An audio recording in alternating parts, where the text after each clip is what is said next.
भगवान भास्कर के यौम पूजन की विधि तथा आदित्य महात्म्य। विष्णु भगवान ने पूछा, हे सूरश्रेष्ठ चतुरानन, अब आप भगवान आदित्य के यौम पूजन की विधि बतलाएं। अष्टश्रृंग युक्त व्योम स्वरूप भगवान भास्कर की पूजा किस प्रकार करनी चाहिए? ब्रह्मा जी ने कहा, महाबाहो, सुवर्ण, चांदी, ताम्र तथा लोहा आदि अष्ट धातुओं से एक अष्ट श्रृंगमय योम बनाकर उसकी पूजा करनी चाहिए। सर्वप्रथम उसके मध्य में भगवान भास्कर की पूजा करनी चाहिए। महिषासो, इस मंत्र से अनेक प्रकार के पुष्पों को बढ़ाना चाहिए। त्रातारमिंदम तथा उदिरतामवर इत्यादि वैदिक मंत्रों से श्रृंगों की तथा नमोस्तु सर्वभ्यो, इस मंत्र से व्योम पीठ की पूजा करनी चाहिए। जो व्यक्ति ग्रहों के साथ सब पापों को दूर करने वाले व्योम पीठस्थ भगवान सूर्य को नमस्कार कर उनका पूजन करता है, उसकी सभी कामनाएं पूर्ण हो जाती है, इसमें कोई संदेह नहीं है। भगवान भास्कर की पूजा करके गुरु को सुंदर वस्त्र, जूता, सुवर्ण की अंगूठी, गंध, पुष्प, अनेक प्रकार के भक्ष्य पदार्थ निवेदित करने चाहिए। जो व्यक्ति इस विधि से उपवास रखकर भगवान सूर्य की पूजा अर्चना करता है, वो बहुत पुत्रों वाला, बहुत धनवान और कीर्तिमान हो जाता है। भगवान सूर्य के उत्तरायण तथा दक्षिणायन होने पर उपवास रखकर जो व्यक्ति उनकी पूजा करता है, उसे अश्वमेघ यज्ञ करने का फल, विद्या, कीर्ति और बहुत से पुत्रों की प्राप्ति होती है। चंद्र ग्रहण और सूर्य ग्रहण के समय जो व्यक्ति उपवास रखकर भगवान भास्कर की पूजा अर्चना आदि करता है, वो ब्रह्मलोक को प्राप्त होता है। इसी प्रकार भगवान भास्कर के रत्नमय योम की प्रतिमा बनाकर उसकी प्रतिष्ठा और वैदिक मंत्रों से विविध उपचारों द्वारा उसकी पूजा करें। पूजन के अनंतर ऋग्वेद की 5 ऋचाओं से भगवान आदित्य की परास्तुति करें। इसके बाद भास्कर को अव्यंग निवेदित करें।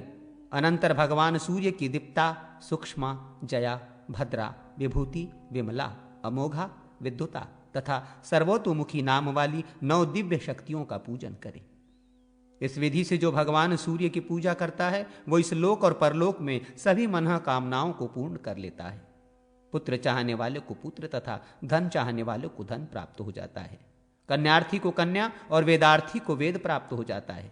जो व्यक्ति निष्काम भाव से भगवान सूर्य की पूजा करता है, उसे मोक्ष की प्राप्ति हो जाती है। इतना कहकर ब्रह्मा जी शांत हो गए। व्यास जी ने पुनः कहा, हे भीष्म, अब आप ध्यान करने योग्य ग्रहों के स्वरूप का तथा भगवान आदित्य के महात्मा का श्रवण करें। भगवान सूर्य का वर्ण जपाकुसुम के समान लाल है।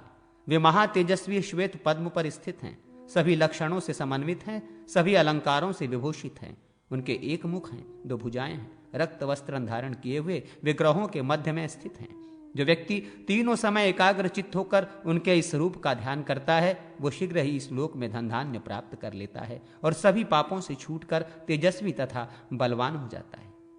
श्वेत वर्ण के चंद्रमा, रक्त वर्ण के मंगल, रक्त तथा श्याम मिश्रित वर्ण के बुध, पीत वर्ण के बृहस्पति, शंख तथा दूध के समान श्वेत वर्ण के शुक्र, अंजन के समान कृष्ण वर्ण के शनि, लाजावर्त के समान नील वर्ण के राहु और केतु कहे गए हैं। इन ग्रहों के साथ ग्रहों के अधिपति भगवान सूर्य नारायण का जो व्यक्ति ध्यान एवं पूजन करता है, उसे शीघ्र ही महासिद्धि प्राप्त हो जाती है। सभी देवता प्रसन्न हो जाते हैं तथा महादेवत्व की प्राप्ति हो जाती है। सूर्य नारायण के समान कोई देवता नहीं, न ही उनके समान कोई गति देने वाला है। सूर्य के समान न तो ब्रह्मा है और न अग्नि। सूर्य के धर्म के समान न कोई धर्म है और न उनके समान कोई धन। सूर्य के अतिरिक्त कोई बंधु नहीं और ना ही कोई शुभ चिंतक ही है। सूर्य के समान कोई माता नहीं और न तो कोई गुरु ही है। सूर्य के समान न तो कोई तीर्थ है और न कोई उनके समान ही पवित्र है। समस्त लोकों, देवताओं तथा पितरों में एक भगवान सूर्य ही व्याप्त हैं। उनका ही स्तवन, अर्चन तथा पूजन करने से परम गति की प्राप्ति होती है। जो व्यक्ति भक्ति पूर्वक सूर्य नारायण की आराधना करता है, वो इस भवसागर को पार कर जाता है। भगवान सूर्य के प्रसन्न हो जाने पर राजा, चोर, ग्रह, सर्प आदि पीड़ा नहीं देते तथा दरिद्रता और सभी दुखों से भी निवृत्ति हो जाती है। रविवार के दिन श्रद्धा भक्ति पूर्वक भगवान सूर्य नारायण की पूजा कर नक्त व्रत करने वाला व्यक्ति अमरत्व को प्राप्त करता है। भगवान मार्तंड की प्रीति के लिए जो संक्रांति में विधि पूर्वक श्राद्ध करता है, वो सूर्यलोक को प्राप्त होता है। जो व्यक्ति भास्कर की प्रीति के लिए उपवास रखकर षष्ठी या सप्तमी के दिन विधिवत श्राद्ध करता है, वो सभी दोषों से निवृत्त होकर सूर्यलोक को प्राप्त कर लेता है। जो व्यक्ति सप्तमी के दिन विशेषकर रविवार अथवा ग्रहण के दिन भक्ति पूर्वक भगवान भास्कर की पूजा करता है, उसकी सभी मनः कामनाएं पूर्ण हो जाती हैं। ग्रहण के दिन भगवान भास्कर का पूजन करना उन्हें अति प्रिय है। भगवान आदित्य परम देव हैं और सभी देवताओं में पूज्य हैं। उनकी पूजा कर व्यक्ति इच्छित फल प्राप्त कर लेता है। धन चाहने वाले को धन, पुत्र चाहने वाले को पुत्र तथा मोक्षार्थी को मोक्ष प्राप्त हो जाता है और वो अमर हो जाता है। सुमंतु जी ने कहा, राजन, भीष्म से ऐसा कहकर वेदव्यास जी अपने स्थान को चले गए और भीष्म ने भी श्रद्धा भक्ति पूर्वक भगवान सूर्य नारायण की विधि विधान से पूजा की। राजन, आप भी भगवान भास्कर की पूजा करें, इससे आपको शाश्वत सप्त सप्तमी तथा द्वादश मात सप्तमी व्रतों का वर्णन। शतानिक ने कहा, मुने, भगवान भास्कर को अति प्रिय जिन अर्क संपुष्टिका आदि 7 सप्तमी व्रतों की आपने पूर्व में चर्चा की है, उन्हें बतलाने की कृपा करें। सुमंतु जी बोले, महामते, मैं 7 सप्तमियों का वर्णन कर रहा हूं, उन्हें सुनिए। पहली सप्तमी अर्क संपुष्टिका नाम की है, दूसरी मरीच सप्तमी, तीसरी निम्ब सप्तमी, चौथी फल सप्तमी, पांचवी अनोद सप्तमी, छठी विजय सप्तमी तथा 7वीं कामिका नाम की सप्तमी है। इनकी संक्षिप्त विधि इस प्रकार है। उत्तरायण या दक्षिणायन में शुक्ल पक्ष में रविवार के दिन ग्रहण में पुलिंगवाची नक्षत्र में इन सप्तमी व्रतों को ग्रहण करना चाहिए। व्रती को जितेंद्रिय, पवित्रता संपन्न और ब्रह्मचारी होकर सूर्य की अर्चना में तत्पर रहना चाहिए तथा जप होमादि में तत्पर रहना चाहिए। व्रती को चाहिए कि पंचमी के दिन एक भुक्त रहकर षष्ठी के दिन जितेंद्रिय रहे एवं निंद्य पदार्थों का भक्षण न करे। अर्क सेवन से पहली सप्तमी, मरीच से दूसरी सप्तमी तथा निम्ब पत्र से तीसरी सप्तमी व्यतीत करें। फल सप्तमी में फलों का भक्षण करना चाहिए। अनोदना सप्तमी के दिन अन्न भक्षण न करके उपवास करें। विजय सप्तमी के दिन वायु भक्षण कर उपवास करें। कामिका सप्तमी को भी हविष्य भोजन कर यथाविधि संपन्न करना चाहिए। जो मनुष्य भक्ति पूर्वक इन सप्तमी व्रतों को करता है, वो सूर्यलोक को प्राप्त कर लेता है। अर्क संपुष्टि का व्रत से 7 पीढ़ी तक अचल संपत्ति बनी रहती है। मरीच सप्तमी के अनुष्ठान से प्रिय पुत्रादि 7 बना रहता है।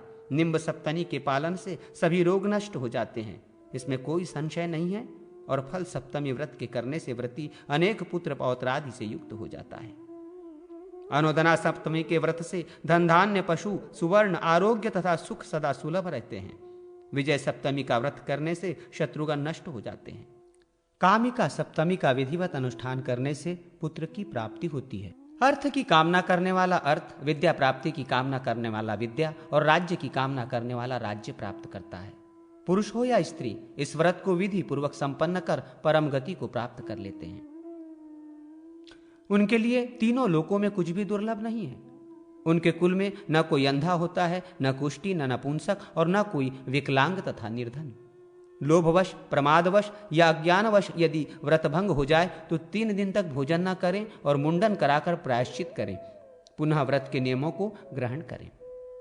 सुमंतु जी ने कहा, राजन, चैत्रादि 12 मासों की शुक्ल सप्तमियों में गोमय, यावक, सूखे पत्ते, दूध अथवा भिक्षान्न भक्षण कर अथवा एक भुक्त रहकर उपवास करना चाहिए।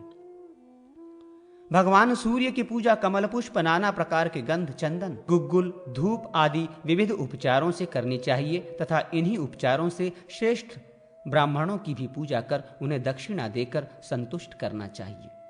इससे व्रती को अपार दक्षिणा वाले यज्ञों का फल प्राप्त होता है और वह सूर्यलोक में पूजित होता है। चैत्रादि 12 महीनों में पूजित होने वाले भगवान सूर्य के 12 नाम इस प्रकार के हैं। चैत्र में विष्णु, वैशाख में अर्यमा, ज्येष्ठ में विवस्वान, आषाढ़ में दिवाकर, श्रावण में पर्जन्य, भाद्रपद में वरुण, आश्विन में मार्तंड, कार्तिक में भार्गव, मार्गशीर्ष में मित्र, पौष में पूषा, माघ में भक्त, संपुष्टिका सप्तमी व्रती विधि। सप्तमी व्रत महात्मा में कौमुदी का आख्यान। सुमंतु जी बोले, राजन, फाल्गुन मास के शुक्ल पक्ष की सप्तमी को अर्क सप्तमी कहते हैं। इसमें षष्ठी को उपवास रहकर स्नान करके गंध पुष्प, गुग्गुल, अर्क पुष्प, श्वेत करवीर एवं चंदनादि से भगवान दिवाकर की पूजा करनी चाहिए। रवि की प्रसन्नता के लिए नैवेद्य में गुणोदक समर्पित करें। इस प्रकार दिन में भानु की पूजा करके रात में निद्रा रहित होकर उनके मंत्र का जप करें। शतानिक ने पूछा, मुने, भगवान सूर्य का प्रिय मंत्र कौन सा है? उसे बताएं और धूप दीप का भी निर्देश करें, जिससे उस मंत्र का जप करता हुआ मैं दिवाकर की पूजा कर सकूं। सुमंतु जी ने कहा, हे भरत श्रेष्ठ, मैं इस विधि को संक्षेप से कह रहा हूं। व्रती को चाहिए कि एकाग्रचित्त होकर षडक्षर मंत्र का जप, होम तथा पूजा आदि सभी कर्म संपादित करे। सर्वप्रथम यथाशक्ति गायत्री मंत्र का जप करना चाहिए। सौर्य गायत्री मंत्र इस प्रकार है, ओम भास्कराय विद्महे सहस्र रश्मि धीमहि तन्न सूर्य प्रचोदयात्। इसे भगवान सूर्य ने स्वयं कहा है। यह सौरी गायत्री मंत्र परम श्रेष्ठ है। इसका श्रद्धापूर्वक एक बार जप करने से ही मानव पवित्र हो जाता है, इसमें संदेह नहीं। सप्तमी के दिन प्रातःकाल एकाग्रचित हो इस मंत्र का जप करें और भक्ति पूर्वक भास्कर की पूजा करें। राजन, यथाशक्ति श्रद्धापूर्वक श्रेष्ठ ब्राह्मणों को भोजन कराएं। धन की कंजूसी ना करें। जो सूर्य के प्रति श्रद्धा संपन्न नहीं, उन्हें भोजन नहीं कराना चाहिए। शाल्योदन, मूंग, अपूप, गुड़ से बने पुए, दूध तथा दही का भोजन कराना चाहिए। इससे भास्कर तृप्त होते हैं। भोजन के वर्ज्य पदार्थ इस प्रकार हैं, कुलथी, मसूर, सेम तथा बड़ी। उड़द आदि कड़वा तथा दुर्गंध युक्त पदार्थ भी निवेदित नहीं करना चाहिए। अर्क वृक्ष की ओम खखोलकाय नमः से पूजा कर अर्क पल्लवों को ग्रहण करें। फिर स्नान कर अर्क पुष्प से रवि की पूजा करके ब्राह्मण को भोजन कराएं और अर्कों से प्रियताम सूर्यदेव मुझ पर प्रसन्न हों, ऐसा कहें। तदनंतर देवता के सम्मुख दांत और होठ से स्पर्श किए बिना निम्नलिखित मंत्र से अर्क संपुष्ट की प्रार्थना करते हुए जल के साथ पूर्वाभिमुख होकर अक्रपुट निकल जाएं। ओम अर्क संपुट भद्रम ते सुभद्रम में अस्तु मैं सदा समापि कुल भद्रम वै प्राशनाद वित्ततो भव। इस मंत्र का जप करते हुए जो अर्क का ध्यान करता है तथा अर्क संपुष्ट का प्राशन करता है, वो श्रेष्ठ गति को प्राप्त होता है। दांत से स्पर्श न किए जाने के कारण अर्कपुट अर्क संपुष्ट कहलाता है। जो इस विधि से वर्ष भर सूर्य नारायण की प्रसन्नता के लिए श्रद्धापूर्वक सप्तमी व्रत करता है, उस मनुष्य का धन 7 पीढ़ी तक अक्षय तथा अचल हो जाता है। हे राजन, इस व्रत के अनुष्ठान से सामगान करने वाले महर्षि कौमुदी ने कुष्ठ रोग से मुक्त हो गए थे तथा सिद्धि प्राप्त की थी। साथ ही बृहदवल्क, राजा जनक, महर्षि याज्ञवल्क्य तथा कृष्णपुत्र सांब, इन सब ने भी भगवान सूर्य की पूजा करके और इस व्रत के अनुष्ठान से उनकी साम्यता प्राप्त कर ली। ये अर्क सप्तमी व्रत पापनाशिनी, पुण्यप्रद तथा धन्य है। अपने कल्याण के लिए इसका विधि पूर्वक अनुष्ठान करना चाहिए। शतानिक ने पूछा, मुने, जनक आदि ने भगवान सूर्य की पूजा करके जिस प्रकार सिद्धि प्राप्त की, उसे तो मैंने बहुधा सुना है, किंतु महर्षि कौमुदी ने किस प्रकार अर्क की आराधना कर सिद्धि प्राप्त की और वे कैसे कुष्ठ रोग से मुक्त हुए, इसका मुझे ज्ञान नहीं है। वे कौमुदी कौन थे? उन्हें कैसे कुष्ठ हुआ? हे द्विजश्रेष्ठ, किस प्रकार उन्होंने देवाधिदेव दिवाकर की आराधना की, इन सभी बातों को मुझे संक्षेप में सुनाएं। सुमंतु जी ने कहा, राजन, आपने बहुत अच्छी जिज्ञासा की है। इस विषय को आप श्रवण करें। प्राचीन काल में हिरण्यनाभ नाम के एक विद्वान ब्राह्मण थे। वे अपने पुत्र के साथ महाराजा जनक के आश्रम पर गए। वहां अनेक ब्राह्मणों के साथ उनका शास्त्रार्थ हुआ। क्रोधवश कौमुदी से एक ब्राह्मण का वध हो गया। पुत्र के द्वारा विप्र को मारा गया देखकर पिता ने कौमुदी का परित्याग कर दिया। सज्जनों तथा कुटुंबियों ने भी उसका बहिष्कार कर दिया।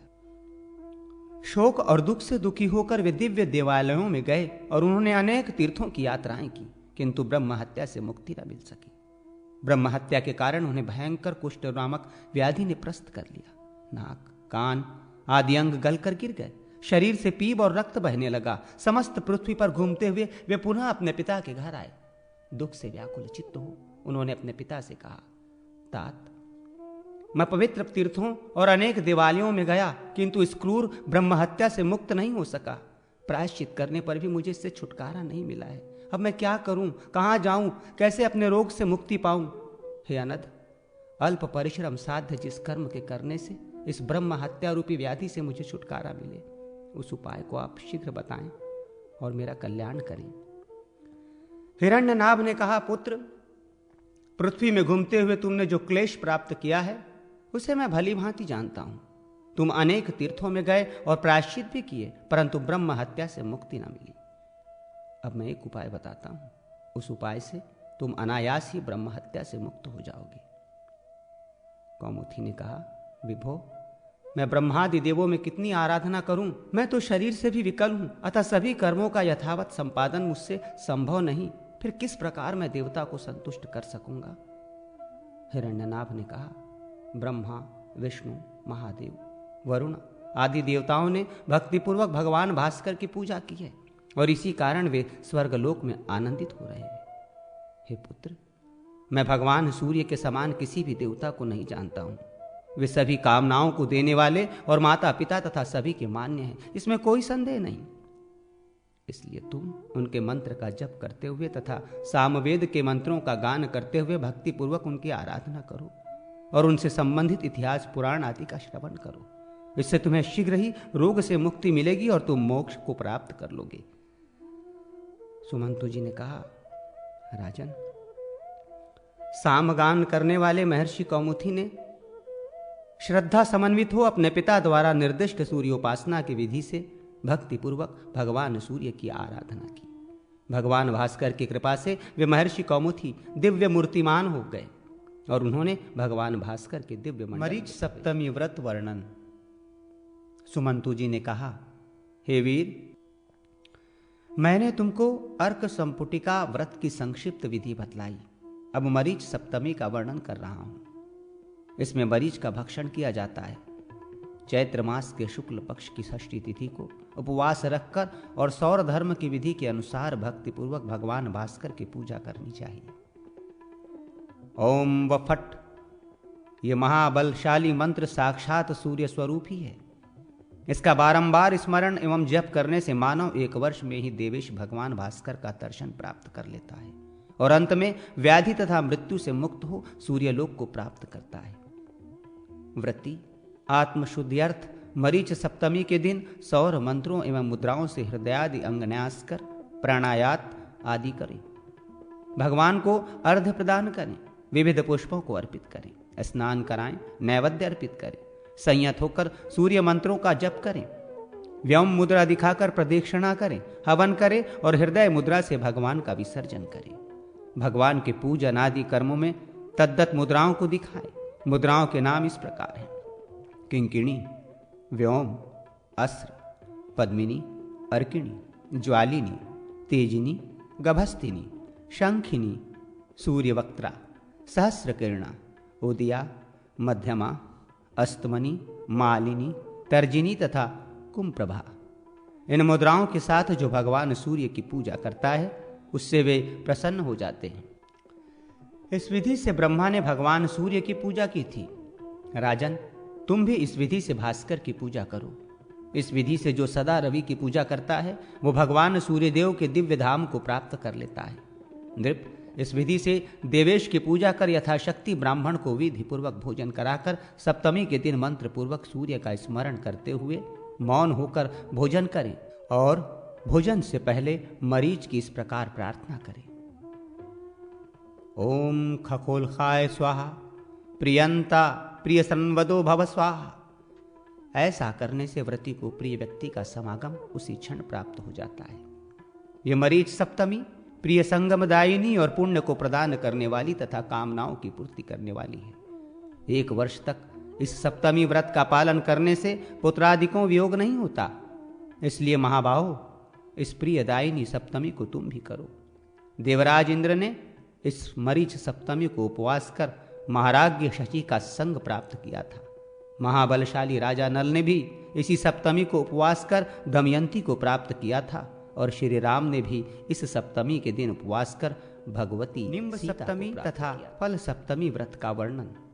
सुमंतु जी ने कहा, हे वीर, अब मैं तृतीय निम्ब सप्तमी वैशाख शुक्ला सप्तमी की विधि बतला रहा हूं, आप सुने।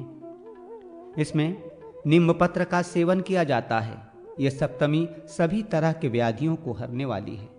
इस दिन हाथ में शांग धनुष, शंख, चक्र और गदा धारण किए हुए भगवान सूर्य का ध्यान कर उनकी पूजा करनी चाहिए। भगवान सूर्य का मूल मंत्र है ओम खगोलखाय नमः, ओम आदित्याय विद्याय विश्वभागाय धीमहि तन्न सूर्य प्रचोदयात्। ये सूर्य का गायत्री मंत्र है। पूजा में सर्वप्रथम समाहित चित्त होकर प्रयत्नपूर्वक मंत्रपूत जल से पूजा के उपचारों का प्रोक्षण करें। अपने में भगवान सूर्य की भावना करके उनका ध्यान करते हुए मंत्रवित हृदय आदि अंगों में मंत्र का विन्यास करें। सम्मार्जनी मुद्रा से दिशाओं का प्रतिबोधन करें। भूशोधन करना चाहिए। पूजा की ये विधि सभी के लिए अभिष्ट फल देने वाली है। पवित्र स्थान में कर्णिका युक्त एक अष्टदल कमल बनावें। उसमें आविहिनी मुद्रा के द्वारा भगवान सूर्य का आवाहन करें। वहां पर मनोहर स्वरूप खगोलख भगवान सूर्य को स्नान कराएं। मंत्र मूर्ति भगवान सूर्य की स्थापना और स्नान आदि कर्म मंत्रों द्वारा करने चाहिए। आग्नेय दिशा में भगवान सूर्य के हृदय की, ईशान कोण में सिर की, नैऋत्य कोण में शिखा की एवं पूर्व दिशा में दोनों नेत्रों की भावना करें। इसके अनंतर ईशान कोण में सोम, पूर्व दिशा में मंगल, आग्नेय में बुध, दक्षिण में बृहस्पति, नैऋत्य दिशा में शुक्र, पश्चिम में शनि, वायव्य में केतु और उत्तर में राहु की स्थापना करें। कमल की द्वितीय कक्षा में भगवान सूर्य के तेज से उत्पन्न द्वादश आदित्यों भग, सूर्य, अर्यमा, मित्र, वरुण, सविता, धाता, विवेस्वान, त्वष्टा, पूषा, चंद्र तथा विष्णु को स्थापित करें। पूर्व में इंद्र, दक्षिण में यम, पश्चिम में वरुण, उत्तर में कुबेर, ईशान में ईश्वर, अग्निकोण में अग्नि देवता, नैऋत्य में पितृदेव, वायव्य में वायु तथा जया, विजया, जयंती, अपराजिता, शेष, वासुकी, रेवती, विनायक, महाश्वेता, राज्ञी, सुरवत्सला आदि तथा अन्य देवताओं के समूह को यथा स्थान स्थापित करना चाहिए। सिद्धि, वृद्धि, स्मृति, उत्पल मालिनी तथा श्री इनको अपने दक्षिण पार्श्व में स्थापित करना चाहिए। प्रज्ञावती, विभा, हारिता, बुद्धि, रिद्धि, विसृष्टि, पौर्णमासी तथा विभावरी आदि देव शक्तियों को अपने उत्तर भगवान सूर्य के समीप स्थापित करना चाहिए। इस प्रकार भगवान सूर्य तथा उनके परिकरों एवं देव शक्तियों की स्थापना करने के अनंतर मंत्र पूर्वक धूप, दीप, नैवेद्य, अलंकार, वस्त्र, पुष्प आदि उपचारों को भगवान सूर्य तथा उनके अनुगामी देवों को प्रदान करें। इस विधि से जो भगवान भास्कर की सदा अर्चना करता है वो सभी कामनाओं को पूर्ण कर सूर्यलोक को प्राप्त करता है। निम्नलिखित मंत्र द्वारा निम्ब की प्रार्थना कर उसे भगवान को निवेदित करके प्राशन करें। त्वनिम्ब कुटुमास्ति आदित्य निलय स्थिता सर्वरोगहर शांत भवते प्राशना सदा।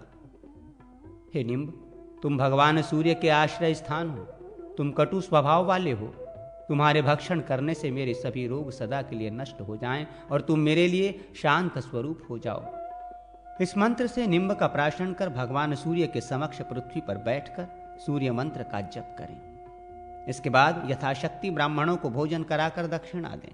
अनंतर संयत वाप हो लवण वर्जित मधुर भोजन करें।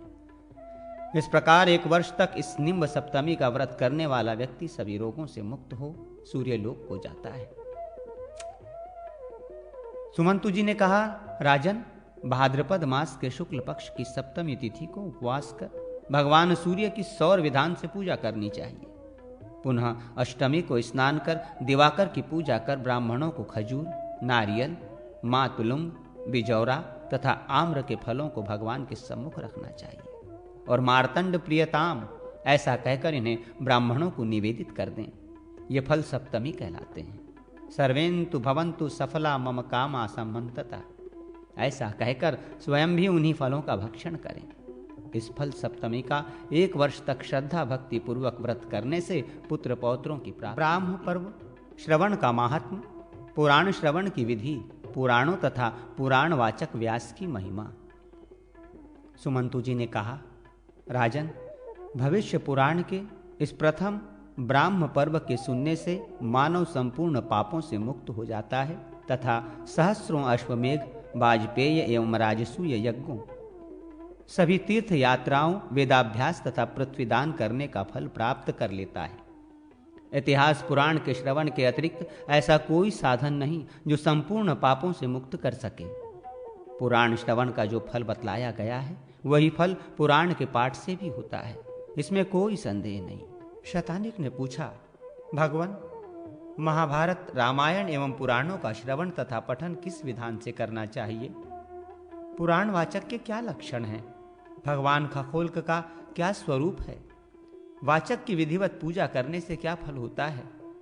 पर्व की समाप्ति पर वाचकों को क्या देना चाहिए, इसे आप बताने की कृपा करें। सुमंतु जी बोले, राजन, आपने इतिहास पुराण के संबंध में अच्छी जिज्ञासा की है।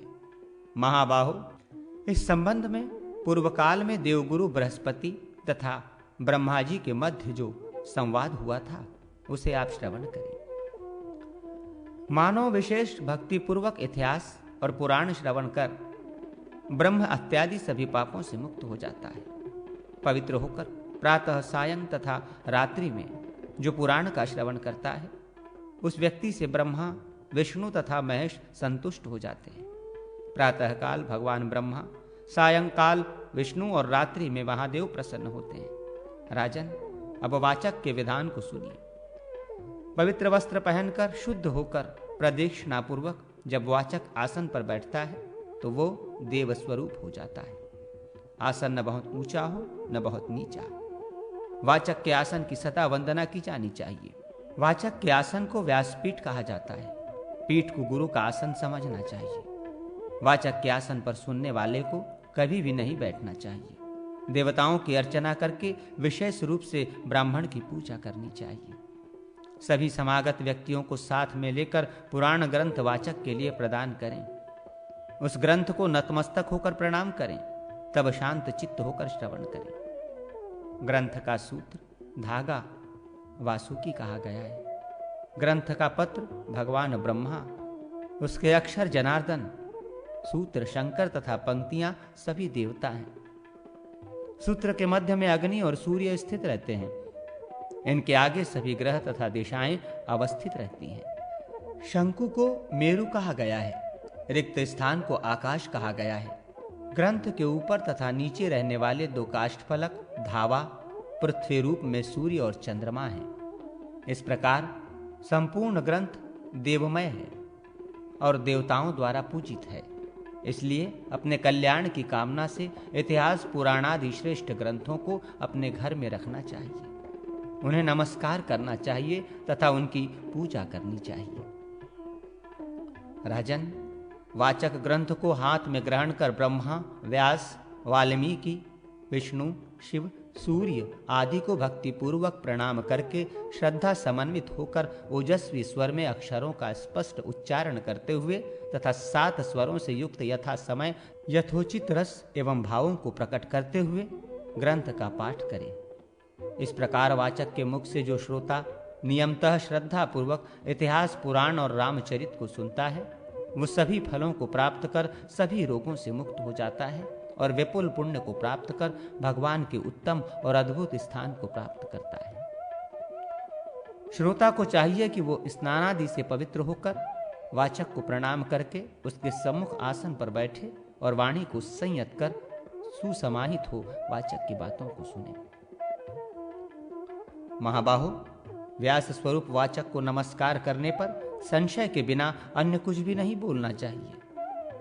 कथा संबंधी धार्मिक शंका या जिज्ञासा उत्पन्न होने पर वाचक से नम्रता पूर्वक पूछना चाहिए, क्योंकि व्यास स्वरूप वक्ता उसका गुरु और धर्म बंधु है। वाचक को भी भली भांति उसे समझाना चाहिए, क्योंकि वो गुरु है, इसलिए सब पर अनुग्रह करना उसका धर्म है। उत्तर के अनंतर तुम्हारा कल्याण हो, ये कहकर पुनः आगे की कथा सुनानी चाहिए। श्रोता को अपनी वाणी पर नियंत्रण रखना चाहिए। वाचक ब्राह्मण को ही होना चाहिए। प्रत्येक मास में पारण करे तथा वाचक की पूजा करे। महीना के पूर्ण होने पर वाचक को स्वर्ण प्रदान करें। प्रथम पारणा में वाचक की अपनी शक्ति के अनुसार पूजा करने पर अग्निष्टोम यज्ञ का फल प्राप्त होता है। कार्तिक से आरंभ कर आश्विन तक प्रत्येक मास में एक एक पारणा पर पूजन करने से क्रमशः अग्निष्टोम, गोसव, ज्योतिष्टोम, सौत्रामणि, वाजपेयी, वैष्णव, माहेश्वर, ब्रह्मा, पुंडरीक, आदित्य, राजसूय यज्ञ तथा अश्वमेघ यज्ञों का फल प्राप्त होता है। इस प्रकार यज्ञ फलों की प्राप्ति कर वो निसंदेह उत्तम लोगों को प्राप्त करता है। पर्व की समाप्ति पर गंध, माला, विविध वस्त्र आदि से वाचक की पूजा करनी चाहिए। स्वर्ण, रजत, गाय, कांसे का दोहन पात्र आदि वाचक को प्रदान कर कथा श्रवण का फल प्राप्त करना चाहिए। वाचक से बढ़कर दान देने योग्य सुपात्र और कोई नहीं है, क्योंकि उसकी जिह्वा के अग्रभाग पर सभी शास्त्र विराजमान रहते हैं। जो श्रद्धा पूर्वक वाचक को भोजन कराता है उसके पितर 100 वर्ष तक तृप्त रहते हैं।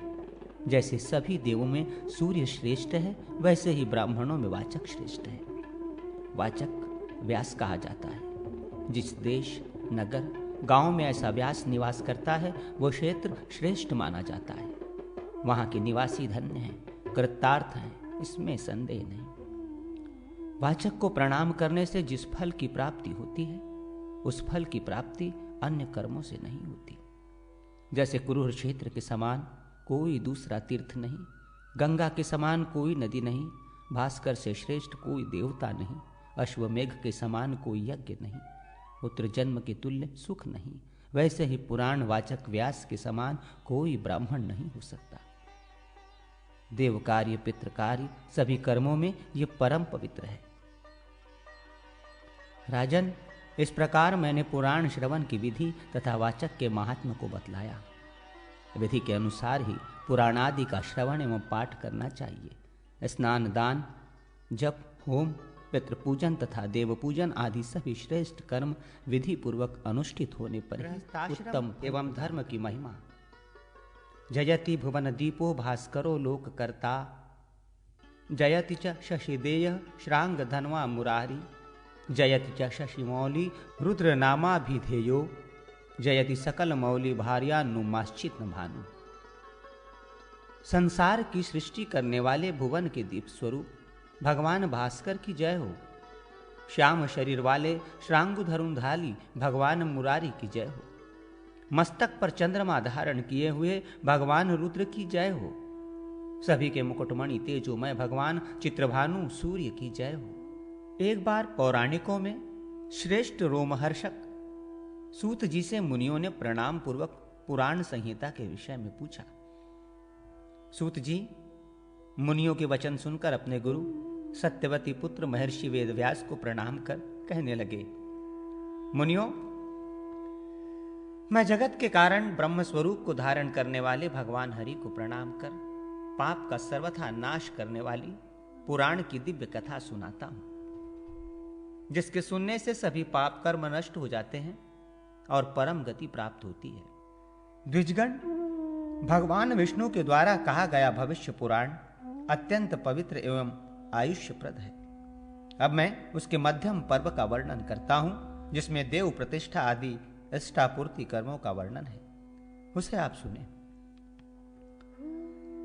इस मध्यम पर्व में धर्म तथा ब्राह्मण आदि की प्रशंसा, आपधर्म का निरूपण, विद्या महात्म्य, प्रतिमा निर्माण, प्रतिमा स्थापना, प्रतिमा का लक्षण, काल व्यवस्था, सर्ग प्रतिसर्ग आदि पुराण का लक्षण, भूगोल का निर्णय, तिथियों का निरूपण, श्राद्ध, संकल्प, मनन्वंतर, मृत्युर्षु, मरणासन्न के कर्म, दान का महात्म्य, भूत, भविष्य, युग धर्मानुशासन, ऊंच नीच, निर्णय, प्रायश्चित आदि विषयों का भी समावेश है। मुनियों, तीनों आश्रमों का मूल एवं उपत्ति का स्थान गृहस्थाश्रम ही है। अन्य आश्रम इसी से जीवित रहते हैं, अतः गृहस्थाश्रम सबसे श्रेष्ठ है। गृहस्थ जीवन ही धर्मानुशासित जीवन है। धर्म रहित होने पर अर्थ और काम उसका परित्याग कर देते हैं। धर्म से ही अर्थ और काम उत्पन्न होते हैं। मोक्ष भी धर्म से ही प्राप्त होता है। अतः धर्म का ही श्रायण करना चाहिए। धर्म, अर्थ और काम यही त्रिवर्ग है। प्रकारांतर से यह क्रमशः त्रिगुण अर्थात सत्व, रज और तमोगुणात्मक है। सात्विक अथवा धार्मिक व्यक्ति ही सच्ची उन्नति करते हैं, राजस मध्य स्थान को प्राप्त करते हैं, जघन्य गुण अर्थात तामस व्यवहार वाली निम्न भूमि को प्राप्त करते हैं। जिस पुरुष में धर्म से समन्वित अर्थ तथा काम व्यवस्थित रहते हैं, वे इस लोक में सुख भोग कर मरने के अनंतर मोक्ष को प्राप्त करते हैं। इसलिए अर्थ और काम को समन्वित कर धर्म का आश्रय ग्रहण करें।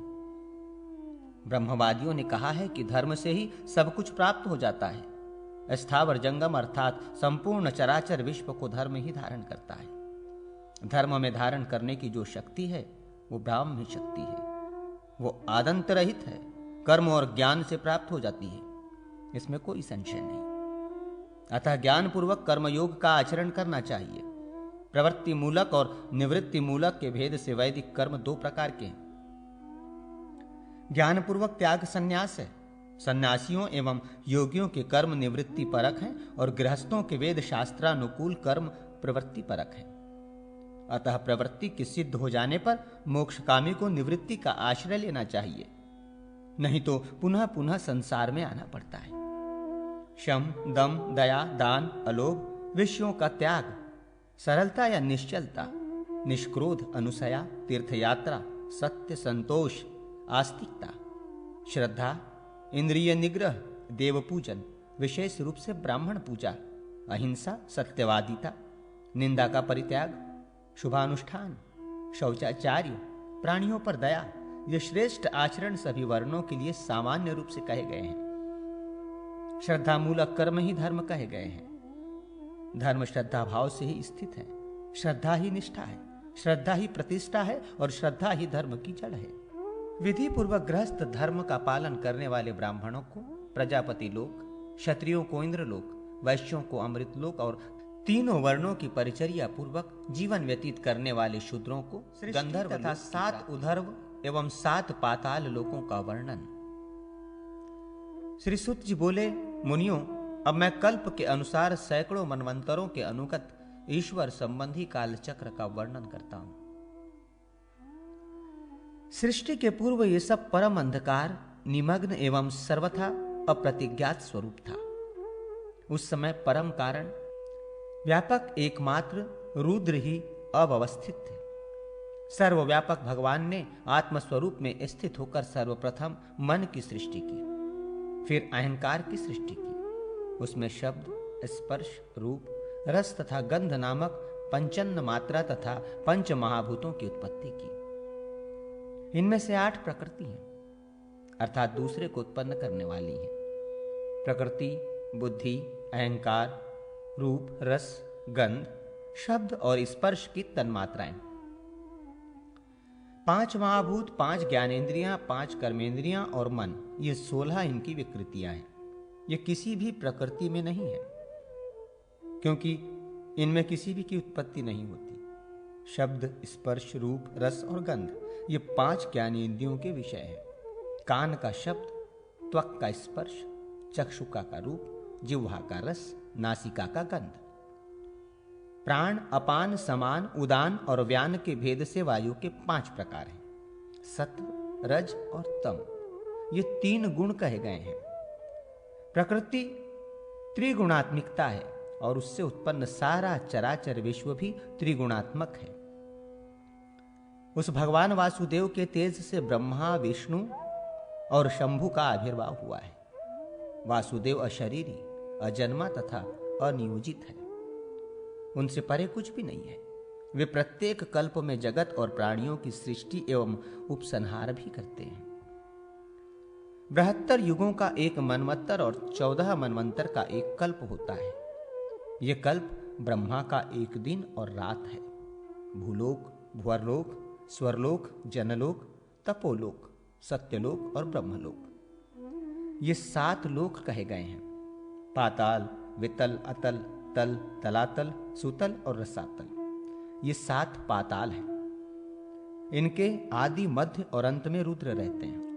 महेश्वर लीला के लिए संसार को उत्पन्न करते हैं और संहार भी करते हैं। ब्रह्म प्राप्ति की इच्छा करने वाले की उधर्व गति कही गई है। ऋषि सर्वदर्शी परमात्मा ने सर्वप्रथम प्रकृति की सृष्टि की है उस प्रकृति से विष्णु के साथ ब्रह्मा उत्पन्न हुए। द्विज श्रेष्ठों, इसके बाद बुद्धि से नैमित्त की सृष्टि की। इस सृष्टि क्रम में स्वयंभू ब्रह्मा ने सर्वप्रथम ब्राह्मणों को उत्पन्न किया, अनंतर क्षत्रिय, वैश्य तथा शूद्र की सृष्टि की, पृथ्वी, अंतरिक्ष और दिशाओं की कल्पना की। लोकालोक, द्वीपों, नदियों, सागरों, तीर्थों, देवस्थानों, मेघगर्जनों, इंद्रधनुषों, उल्कापातों, केतुओं तथा विद्युत आदि को उत्पन्न किया। यथा समय ये सभी उसी ब्रह्म में लीन हो गए। ध्रुव से ऊपर 1 करोड़ योजन विस्तृत महरलोक है। ब्राह्मण श्रेष्ठ वहां कल्पांत पर्यंत रहते हैं। महरलोक से ऊपर 2 करोड़ योजन विस्तृत जनलोक है। वहां ब्रह्मा के पुत्र सनकादि रहते हैं। जनलोक से ऊपर 3 करोड़ योजन वाला तपोलोक है। वहां त्राप्रय रहित देवगण रहते हैं। तपोलोकों से ऊपर 6 करोड़ योजन विस्तृत सत्यलोक है, जहां भृगु, वशिष्ठ, अत्रि, दक्ष, मरीचि आदि प्रजापतियों का निवास है। जहां सनत कुमार आदि सिद्ध योगीगण निवास करते हैं, वो ब्रह्मलोक कहा जाता है। उस लोक में विश्वात्मा, विश्वोत्मुख गुरु ब्रह्मा रहते हैं। आस्तिक, ब्रह्मवादी, यतिगण, योगी, तापस, सिद्ध और जापक उन परम श्रेष्ठी ब्रह्मा जी की गाथा का गान इस प्रकार करते हैं। परम पद की प्राप्ति की इच्छा करने वाले योगियों का द्वार यही परम पद लोक है। वहां जाकर किसी भी प्रकार का शोक नहीं होता। वहां जाने वाला विष्णु एवं शंकर स्वरूप हो जाता है। करोड़ों सूर्य के समान दैवीप्यमान यह स्थान बड़े कष्ट से प्राप्त होता है। ज्वालामालाओं से परिव्याप्त इस पुर का वर्णन नहीं किया जा सकता। इस ब्रह्मधाम में नारायण का भी भवन है। माया सहचर परात्पर श्रीमान हरि यहां शयन करते हैं। इसे ही पुनरावृत्ति से रहित विष्णु लोक भी कहा जाता है। यहां आने पर कोई भी लौट कर नहीं आता। भगवान के प्रपन्न महात्मागण ही जनार्दनों को प्राप्त करते हैं। ब्रह्मासन से उधर वो परम ज्योतिर्मय शुभ स्थान है। वही परिव्याप्त है। वहीं पार्वती के साथ भगवान शिव विराजमान रहते हैं। सैकड़ों हजारों विद्वान और मनुष्यों द्वारा वहां चिंतनमान होकर प्रतिष्ठित रहते हैं। वहां नियत ब्रह्मवादी द्विजगण ही जाते हैं। महादेव में सतत ध्यानरत तापस ब्रह्मवादी अहंता ममता के अभ्यास से रहित, काम क्रोध से शून्य, ब्रह्मत्व समन्वित ब्राह्मण ही उनको देख सकते हैं। वही रुद्रलोक है। ये 7 महालोक कहे गए हैं। द्विजगणों, पृथ्वी के नीचे महातल आदि पाताल लोक है। महातल नामक पाताल स्वर्णमय तथा सभी वर्णों से अलंकृत है। वो विविध प्रासादों और शुभ देवालयों से समन्वित है। वहां पर भगवान अनंत, बुद्धिमान, मुचकुंद तथा बलि भी निवास करते हैं। भगवान शंकर से सुशोभित रसातल शैलमय है। सुतल पीतवर्ण और वितल मूंगे की कांति वाला है। वितल श्वेत और तल कृष्ण वर्ण है। वहां वासुकी रहते हैं। कालनेमी, वैनतेय, नमुची, शंकुकर्ण तथा विविध नाग भी यहां निवास करते हैं। इनके नीचे रौरव आदि अनेकों नरक हैं। उसमें पापियों को गिराया जाता है। पातालों के नीचे शेष नामक वैष्णवी शरीर है।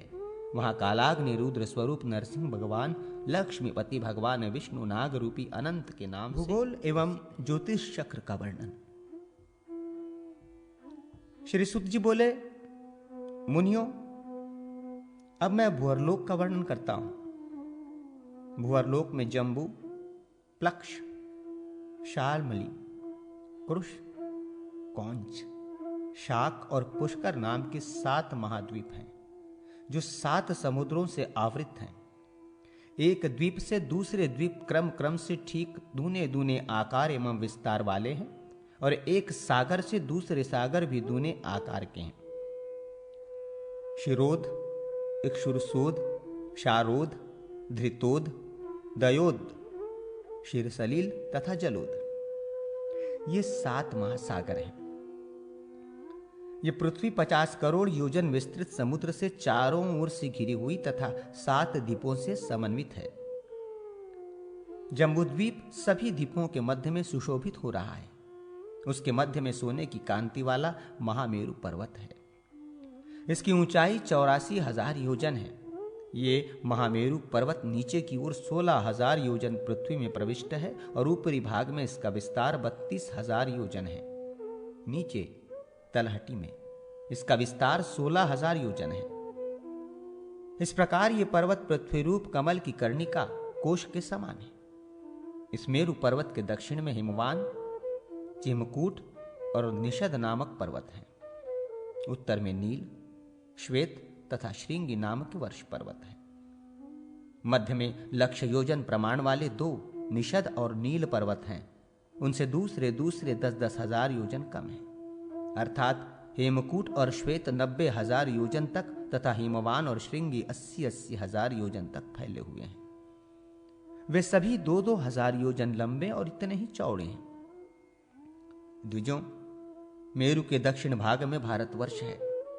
अनंतर किमपुरुष वर्ष और हरिवर्ष ये मेरु पर्वत के दक्षिण में है। उत्तर में चंपक, अश्व, हिरण्य में तथा उत्तर कुरु वर्ष है।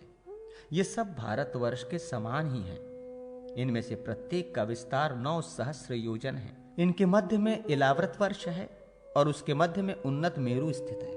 मेरु के चारों ओर 9 सहस्र योजन विस्तृत इलाव्रत वर्ष है। महाभाग, इसके चारों ओर 4 पर्वत हैं। ये चारों पर्वत मेरु की कीलें हैं। ये 10 सहस्र योजन परिमाण में ऊंची है। इनमें से पूर्व में मंदर, दक्षिण में गंधमादन, पश्चिम में विपुल और उत्तर में सुपार्श्व है। इन पर कदम्ब, जम्बू, पीपल और वट वृक्ष हैं। महर्षिगण, जम्बूदीप नाम होने के कारण महाजम्बू वृक्ष भी यहाँ है। उसके फल महान गजराज के समान बड़े होते हैं। जब वे पर्वत पर गिरते हैं तो फटकर सब ओर फैल जाते हैं। उसी के रस से जम्बू नाम की प्रसिद्ध नदी वहां बहती है, जिसका जल वहां के रहने वाले पीते हैं। उस नदी के जल का पान करने से वहां के निवासियों को पसीना, दुर्गंध, बुढ़ापा और इंद्रिय क्षय नहीं होता। वहां के निवासी शुद्ध हृदय वाले होते हैं। उस नदी के किनारे की मिट्टी उस रस से मिलकर मंद मंद वायु के द्वारा सुखाए जाने पर जाम्बुनद नामक सुवर्ण बन जाती है, जो सिद्ध पुरुषों का भूषण है। मेरु के पास पूर्व में भद्राक्ष वर्ष और पश्चिम में केतुमाल वर्ष है। इन 2 वर्षों के मध्य में इलावत वर्ष है। विप्रश्रेष्ठों, मेरु के ऊपर ब्रह्मा का उत्तम स्थान है, उसके ऊपर इंद्र का स्थान है और उसके ऊपर शंकर का स्थान है। उसके ऊपर वैष्णव लोक तथा उसके ऊपर दुर्गालोक है। उसके ऊपर सुवर्णमय निराकार दिव्य ज्योतिर्मय स्थान है। उसके भी ऊपर भक्तों का स्थान है। वहां भगवान सूर्य रहते हैं। ये परमेश्वर भगवान सूर्य ज्योतिर्मय चक्र के मध्य में निश्चल रूप से स्थित है। ये मेरु के ऊपर राशि चक्र में भ्रमण करते हैं। भगवान सूर्य का रथ चक्र मेरु पर्वत की नाभि में रात दिन वायु के समान भ्रमण कराया जाता है। ध्रुव का आश्रय लेकर प्रतिष्ठित है। दिक्पाल आदि ग्रह वहां दक्षिण से उत्तर मार्ग की ओर प्रतिमास चलते रहते हैं। ह्रास वृद्धि के क्रम से रवि के द्वारा जब चांद्रमास लंघित होता है तब उसे मलमास कहा जाता है। सूर्य, सोम, बुध, चंद्र और शुक्र शीघ्रगामी ग्रह हैं। दक्षिणायन मार्ग से सूर्य गतिमान होने पर सभी ग्रहों के नीचे चलते हैं। विस्तीर्ण मंडल कर उसके ऊपर चंद्रमा गतिशील रहता है। संपूर्ण नक्षत्र मंडल सोम के ऊपर चलता है। नक्षत्रों के ऊपर बुध और बुध से ऊपर शुक्र, शुक्र से ऊपर मंगल और उससे भी ऊपर बृहस्पति तथा बृहस्पति से ऊपर शनि, शनि के ऊपर सप्तर्षि मंडल और सप्तर्षि मंडल के ऊपर ध्रुव स्थित है। ब्राह्मणों की महिमा तथा 26 दोषों का वर्णन। श्री सूत जी बोले, हे द्विजोत्तम, तीनों वर्णों में ब्राह्मण जन्म से प्रभु है। हव्य और कव्य सभी की रक्षा के लिए तपस्या के द्वारा ब्राह्मण की प्रथम सृष्टि की गई। देवगण इन्हीं के मुख से हव्य और पितृगण कव्य स्वीकार करते हैं, अतः इनसे श्रेष्ठ कौन हो सकता है। ब्राह्मण जन्म से ही श्रेष्ठ है और सभी से पूजनीय है। जिसके गर्भाधान आदि 48 संस्कार शास्त्र विधि से संपन्न होते हैं, वही सच्चा ब्राह्मण है। द्विज की पूजा कर देवगण स्वर्ग फल भोगने का लाभ प्राप्त करते हैं। अन्य मनुष्य भी ब्राह्मण की पूजा कर देवत्व को प्राप्त करते हैं। जिस पर ब्राह्मण प्रसन्न होते हैं उस पर भगवान विष्णु प्रसन्न हो जाते हैं। वेद भी ब्राह्मणों के मुख में सन्निहित रहते हैं। सभी विषयों का ज्ञान होने के कारण ब्राह्मण ही देवताओं की पूजा, पितृकार्य, यज्ञ, विवाह, बहिर्कार्य, शांति कर्म, स्वत्ययन आदि के संपादन में प्रशस्त है। ब्राह्मण के बिना देव कार्य, पितृकार्य और यज्ञ कर्मों में दान, होम और बलि ये सभी निष्फल होते हैं। ब्राह्मणों को देखकर श्रद्धापूर्वक अभिवादन करना चाहिए। उसके द्वारा कहे गए दीर्घायु भव शब्द से मनुष्य चिरंजीवी होता है। द्विजश्रेष्ठ, ब्राह्मण की पूजा से आयु, कीर्ति, विद्या और धन की वृद्धि होती है। जहां जल से विप्रों का पाद प्रक्षालन नहीं किया जाता, वेद शास्त्रों का उच्चारण नहीं होता और जहां स्वाहा, स्वधा और स्वस्ति ध्वनि नहीं होती, ऐसा ग्रह शमशान के समान है। विद्वानों ने नरकगामी मनुष्यों के 26 दोष बतलाए हैं, जिन्हें त्याग कर शुद्धता पूर्वक निवास करना चाहिए। अधम, विषम, पशु, पिशुन, कृपण, पापिष्ट, नष्ट, रुष्ट, दुष्ट, पुष्ट, हृष्ट, कांड, अंध, खंड, चंड, कुष्ठ, दत्ता, पहारक, वक्ता, कदर्य, दंड, नीच, खल, वाचाल, चपल, मलिमस तथा अस्तेय। उपर्युक्त 26 दोषों के भी अनेक भेद प्रभेद बतलाए गए हैं। विप्रेंद्र, इन 26 दोषों का विवरण संक्षेप में इस प्रकार है। गुरु तथा देवता के सम्मुख जूता और छाता धारण कर जाने वाले, गुरु के सम्मुख उच्च आसन पर बैठने वाले, यान पर चढ़कर तीर्थ यात्रा करने वाले तथा तीर्थ में ग्राम्य का धर्म का आचरण करने वाले, ये सभी अधम संज्ञक दोषयुक्त व्यक्ति कहे गए हैं। प्रकट में प्रिय और मधुर वाणी बोलने वाले, पर हृदय में हलाहल विष धारण करने वाले, कहते कुछ हैं और तथा आचरण कुछ और ही करते हैं, ये दोनों विषम संज्ञक दोषयुक्त व्यक्ति कहे जाते हैं। मोक्ष की चिंता छोड़कर सांसारिक चिंताओं में श्रम करने वाले, हरि की सेवा से रहित, प्रयाग में रहते हुए भी अन्यत्र स्नान करने वाले, प्रत्यक्ष देव को छोड़कर अदृष्ट की सेवा करने वाले तथा शास्त्रों के सार तत्व को न जानने वाले, ये सभी पशु संज्ञक दोषयुक्त व्यक्ति हैं। बल से अथवा छद्म से या मिथ्या प्रेम का प्रदर्शन कर ठगने वाले व्यक्ति को पिशुन दोषयुक्त कहा गया है। देव संबंधी और पितृ संबंधी कर्मों में मधुर अन्न की व्यवस्था रहते हुए भी मलान और तिक्त अन्न का भोजन कराने वाला दुर्बुद्धि मानव कृपण है। उसे न तो स्वर्ग मिलता है और न मोक्ष। जो अप्रसन्न मन से कुत्सित वस्तु का दान करता एवं क्रोध के साथ देवता आदि की पूजा करता है, वो सभी धर्मों से बहिष्कृत कृपण कहा जाता है। निर्दुष्ट होते हुए भी शुभ का परित्याग तथा शुभ शरीर विक्रय करने वाला कृपण कहलाता है। माता पिता और गुरु का त्याग करने वाला, पवित्राचार रहित पिता के सम्मुख निसंकोच भोजन करने वाला, जीवित माता पिता का परित्याग करने वाला, उनकी कभी सेवा न करने वाला तथा होम यज्ञादि का लोप करने वाला पापिष्ट कहलाता है। साधु आचरण का परित्याग कर झूठी सेवा का प्रदर्शन करने वाला, वैश्यागामी, देवधन के द्वारा जीवन यापन करने वाले, भार्या के व्यभिचार द्वारा प्राप्त धन से जीवन यापन करने वाले, या कन्या को बेचकर अथवा स्त्री के धन से जीवन यापन करने वाले, ये सब नष्ट संज्ञक व्यक्ति हैं। ये स्वर्ग एवं मोक्ष के अधिकारी नहीं है। जिसका मन सदा क्रुद्ध रहता है, अपनी हीनता देखकर जो क्रोध करता है, जिसकी भौहें कुटिल है और जो क्रुद्ध और रुष्ट स्वभाव वाला है, ऐसे ये 5 प्रकार के व्यक्ति रुष्ट कहे गए हैं। अकार्य में या निंदित आचार में ही जीवन व्यतीत करने वाला, धर्म कार्य में अस्थिर, निद्रालु, दुर्व्यसन में आसक्त, मद्यपायी, स्त्री सेवी, सदैव दुष्टों के साथ वार्तालाप करने वाला, ऐसे 7 प्रकार के व्यक्ति दुष्ट कहे गए हैं। अकेले ही मधुर मिष्टान भक्षण न करने वाले, वंचक, सज्जनों के निंदक, शुकर के समान वृत्ति वाले, ये सब पुष्ट संज्ञक व्यक्ति कहे जाते हैं। जो निगम वेद आगम तंत्र का अध्ययन नहीं करता और न इन्हें सुनता ही है, वो पापात्मा हृष्ट कहा जाता है। श्रुति और स्मृति ब्राह्मणों के ये दोनों नेत्र हैं। एक से रहित व्यक्ति काना और दोनों से हीन अंधा कहा जाता है।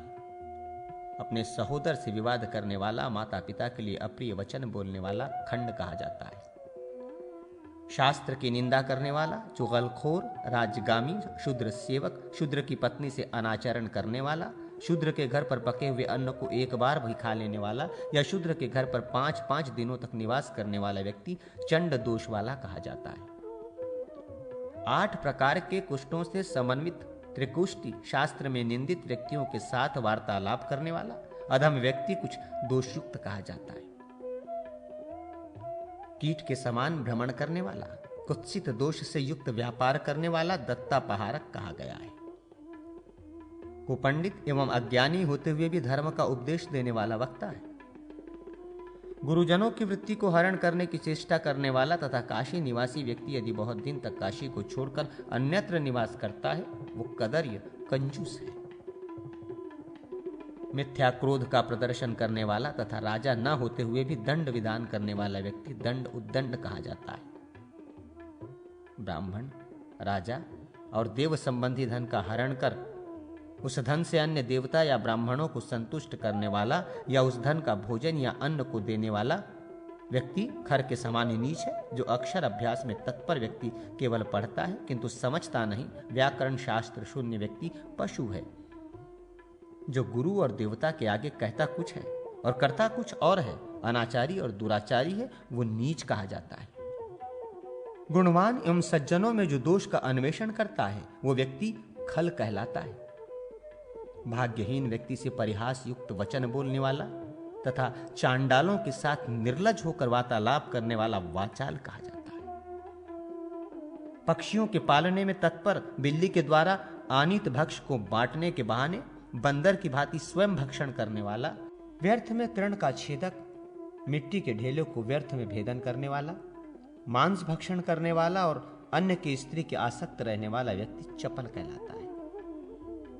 तैल उबटन आदि न लगाने वाला, गंध और चंदन से सूर्य नित्य कर्म को न करने वाला व्यक्ति मलीमस कहलाता है।